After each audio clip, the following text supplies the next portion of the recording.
People who watch security cameras for a living, what creepy things have you tried to forget? Years ago I worked overnight at a homeless shelter for men. A good portion of the regular guys that stayed there had mental health and/or drug problems. There were a lot of fights and the occasional stabbing, but for the most part everyone was relatively behaved, and most were good people at heart. I received a lot of threats, but one ever acted on them. One night when I arrived for my shift I noticed there was a much larger police presence than usual. I walked into our office and the officer in charge started asking me if I had noticed a guy, Richard, behaving unusually at all lately. I had not saw anything out of the ordinary, and I told them such. I looked at the dorm list and noted that he was marked as no longer staying at the shelter. He was a long-term resident, so I thought this was odd.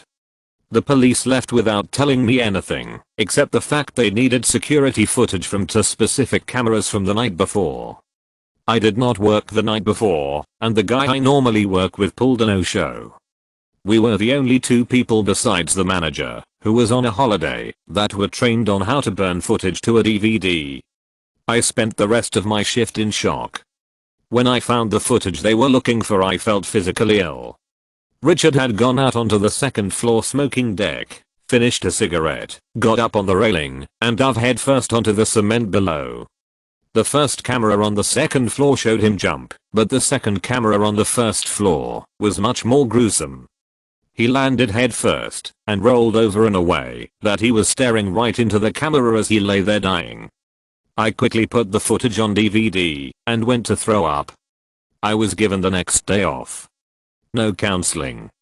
No nothing. I will never forget that one. He was a pretty good dude as far as I knew him. Some mental issues, but no one knew he was suicidal or why he did it. So many of these will give me nightmares, so I'll throw one in the mix that I never want to forget. A year back I was working at a hostel and we have security cameras throughout the building. Watching the footage from the camera in the kitchen. It is about 2 AM and a very drunk guest walks in, grabs some snacks and accidentally drops an empty bottle on the ground. He then proceeds to kick it up into the air, then kick it again in air, where it flies across the entire length of the room perfectly into the recycling bin. In his drunken state he threw up his hands, ran around in a circle clearly in shock at how amazing he is. Then after looking around he noticed there was no one there to see it.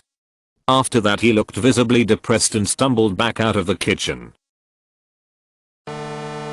Kid pooped in an aisle of Walmart and an old lady slipped in it. Working in a rehearsal studio for bands we had camera at the front desk that pointed down the hall with the entrances to all the rooms. One day I'm sitting there minding my own business and noticed there was a girl sitting in the hallway outside one of the studios. She had come in with the band that was practicing, and I just assumed she didn't feel like sitting in the loud space with the band. So I got up and went to tell her she was welcome to sit in the lobby, where there was a couch and TV. I got around the corner and she wasn't there. I went back the desk and there she was, sitting in the hall waiting outside the room. So I went back out to find her not there again. I assumed she had gone into the room, so I went and knocked and they informed me that the girl had left a while before, just after they had gotten started practicing. So I went back and there she was, still on the camera. It was only then that I realized I had accidentally bumped the freeze frame button for the monitor. I used to do asset protection for a Walmart in a very heroin addicted area. The creepiest thing was seeing how fast someone would go from completely normal to absolutely out of it in the span of a year because of the drug. You could build a timeline of their demise through CCTV pictures and video. One man in particular really stood out to me. The first time I apprehended him, he was very polite and intelligent. Just stealing to get his fix. A year later, and the fourth time I caught him, he was basically a shell of a man. He tried running from me, and I looked him right in the eyes and said, "I know you, Gary last name, please don't run." The look on his face of someone knowing him who he couldn't even remember will always stay with me. Great, you made it to the end. Now smash that like button and subscribe for even more videos like this one.